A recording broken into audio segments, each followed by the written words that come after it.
اس جماعت کے متعلق آپ کے سامنے ایک بات میں دہراتا ہوں. اکثر جگہوں پر میں یہ بات بولتے بولتے اتنی بات ہو گئی کہ میڈیا والے اس کو بہت سیریس لینے لگ گئے. اس کی وجہ کیا ہے؟ آپ کو مایوس کیا جاتا ہے یقیناً بہت سارے خطبہ کے ذریعے سے یا کئی نیوز کے ذریعے سے کہ تم ٹوٹے بکھرے ہوئے لوگ ہو, تم سب سے غریب لوگ ہو, تمہارا کوئی قائد نہیں, تمہارے پاس سیاست نہیں, تمہارے پاس حکومت نہیں, تمہارے عہدے نہیں ہیں, گورنمنٹ میں ڈپارٹمنٹ میں تمہارے چہرے نہیں ہیں, اور بہت ہی بکھری ہوئی جماعت ہے کہ ہر گاؤں میں 10 تو اختلافات کی الگ الگ تنظیمیں ہیں.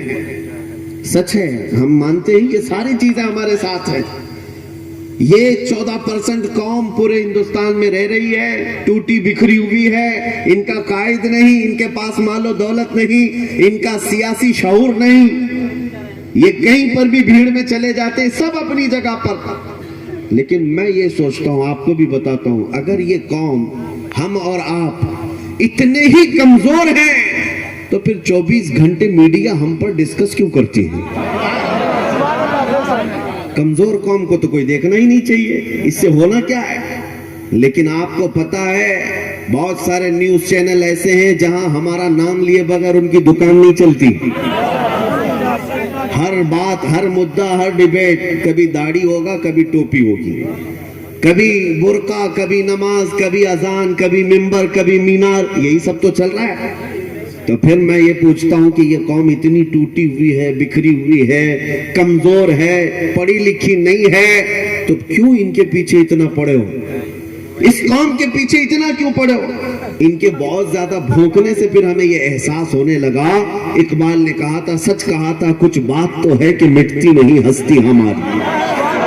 کچھ بات تو ہے کہ مٹتی نہیں ہستی ہماری. صدیوں رہا ہے دشمن دورے زماں ہمارا, توحید کی امانت سینوں میں ہے ہمارے, آسان نہیں مٹانا نام و نشاں ہمارا. یونان و مصر روما سب مٹ گئے جہاں سے, باقی مگر ہے اب تک نام و نشاں ہمارا.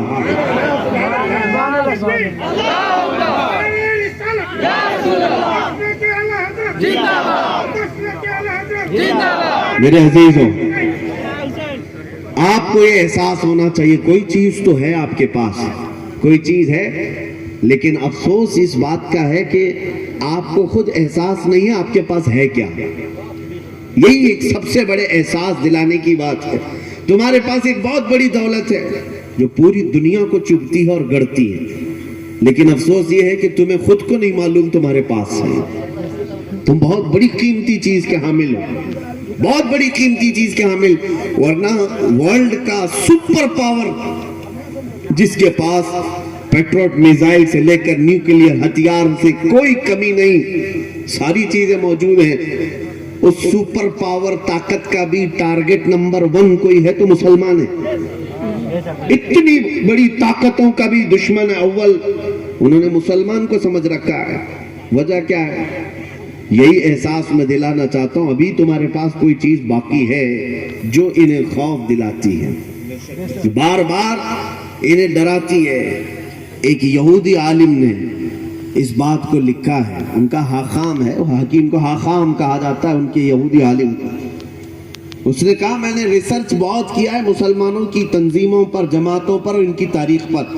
کئی مرتبہ ان کو کاٹا گیا, مارا گیا, توڑا گیا ہے, جلا وطن کر کے شہر سے نکال دیا گیا ہے. ان کے پوری کنٹری پر حکومت کو ختم کر کے ہم اپنی حکومت قائم کر چکے. اسپین میں 700 سال مسلمان حکومت کیے, ختم کر دیا. مسجدوں کو وہاں پر چرچ بنا دیا گیا, استبل بنا دیے گئے. وہ یہودی عالم کہتا ہے اتنا سب ہو جانے کے بعد دوسری قوموں کو جینوسائیڈ کیا گیا ہے تو ان کی نسلیں ختم ہو گئی, لیکن مسلمانوں کے ساتھ جتنا کیا گیا اتنا یہ بڑھتے ہی چلے گئے, ہر زمانے میں بڑھتے چلے گئے. تو کہتا ہے اس نقطے پر مجھے تلاش کرنا تھا کہ کون سی چیز انہیں پھر سے بڑھاتی, کون سی ایسی چیز ہے جو انہیں بار بار جمع کرتی ہے. وہ کہتا ہے میری زندگی کا سب سے بڑا عنوان یہی تھا کہ میں وہ راز تلاش کرنا چاہتا تھا اور مجھے وہ ملا. تو اس نے یہ بات ایک مسلمان کے سامنے کہی, میں نے دیکھا ہے کہ مسلمانوں کو ان کا قائد نہیں جوڑتا, مسلمانوں کو ان کی تنظیمیں, ان کی جماعتیں نہیں جوڑتی, مسلمان تو حالت یہ ہے کہ مسجد میں صف تو لگاتے ہیں لیکن پھر بھی نہیں جڑتے. ان کو اگر کوئی چیز جوڑتی ہے تو نام محمد ہے.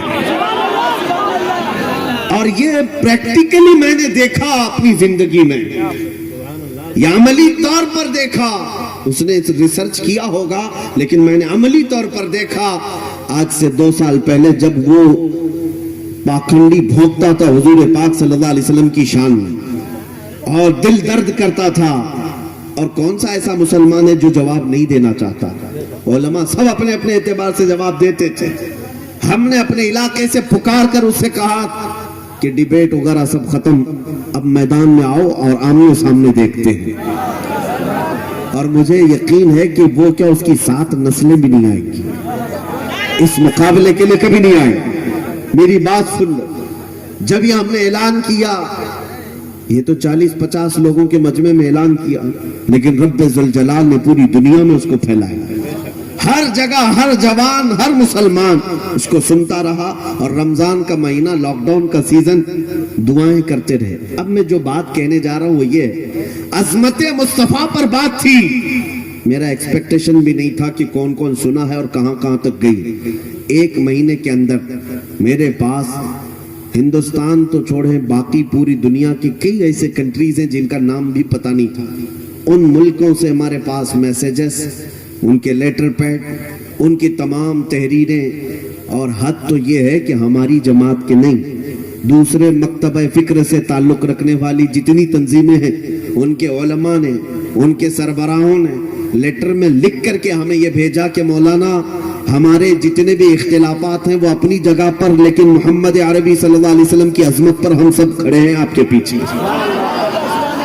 ہم آپ کے ساتھ کھڑے ہیں. ہم نے کبھی کسی کو دعوت نہیں دی کہ میرے آگے کھڑے رہو پیچھے کھڑے رہو, لیکن اس 1 مہینے رمضان میں مجھے احساس ہو گیا 1000 جماعتیں ہو جانے دو, لیکن اس جماعت کو ابھی بھی اگر کوئی چیز جوڑ سکتی ہے تو وہ گنبد خضرا کی چھاؤں ہے. اسی لیے میرے عزیزوں, اسی لیے سیکھ جاؤ یہ بات کہ اپنے ممبروں کو بھی اس کے لیے خاص نہ کرو. بات کرو تو صرف بادشاہ اعظم کی بات کرو. میں اکثر یہ کہتا ہوں, نہ ہمارے نام کے نعرے لگنے چاہیے نہ ہی ہماری تعریفیں. یہ منبر ہے میرے مصطفیٰ کا, اور عزت ہمیں ملی ہے تو انہی کے قدموں سے ملی ہے. آپ کوشش تو کر کے دیکھو, کثرت سے صرف اور صرف نام مصطفیٰ کا ذکر ہونے لگے, اختلافات ویسے ہی ختم ہو جائیں.